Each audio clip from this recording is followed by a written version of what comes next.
इस एपिसोड में नंदिनी, आकाश, दादी माँ और फाल्गुनी के बीच एक बड़ा रहस्यमय संघर्ष सामने आता है, जहां हर कोई नंदिनी और आकाश की सच्चाई को उजागर करने का संकल्प लेता है। कहानी के महत्वपूर्ण क्षणों में विशंभर के षड्यंत्र और नंदिनी के साहस का मिश्रण है, जो कहानी को नई दिशा में ले जाता है।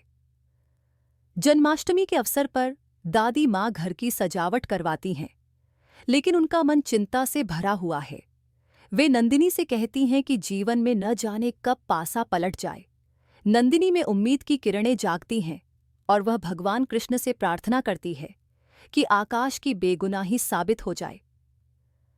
फाल्गुनी ने तय कर लिया है कि आकाश को कोर्ट में सजा मिलवाने से पहले वह नंदिनी को ही खत्म कर देगी, ताकि उसके राजा कभी बाहर न आ सकें।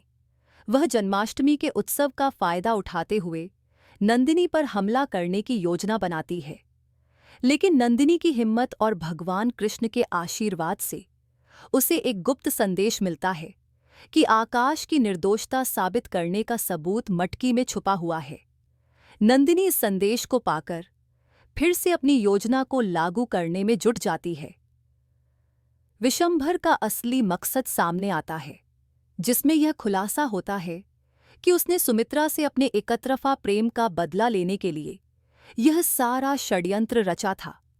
वह बताता है कि उसने सुमित्रा की बेइज्जती करने और आकाश को फंसाने के लिए झूठे सबूत तैयार किए थे। नंदिनी दादी माँ के सामने विशंभर की इस सच्चाई को उजागर करने का संकल्प करती है। जन्माष्टमी की मटकी फोड़ प्रतियोगिता में नंदिनी और विशंभर के आदमी एक दूसरे से मुकाबला करते हैं। इस मटकी में आकाश की बेगुनाही का सबूत छुपा होता है, जिसे पाने के लिए दोनों टीमों में जोरदार टक्कर होती है।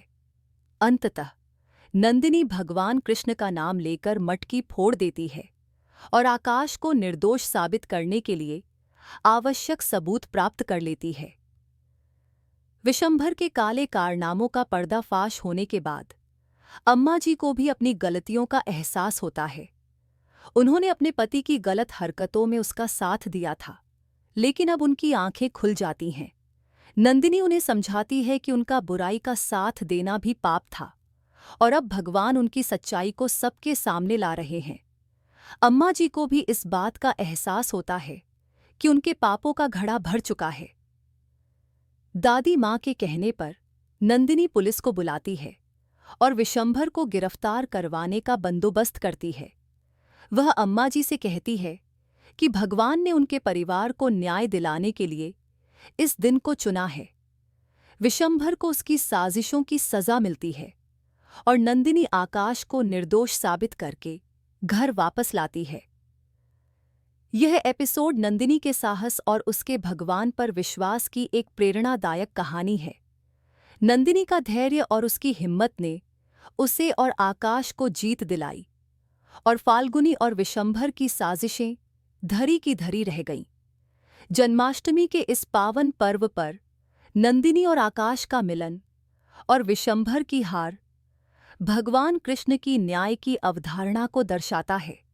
कृपया लाइक करें, शेयर करें, सब्सक्राइब करें और बेल आइकन पर क्लिक करें, कोई भी अपडेट मिस न करें।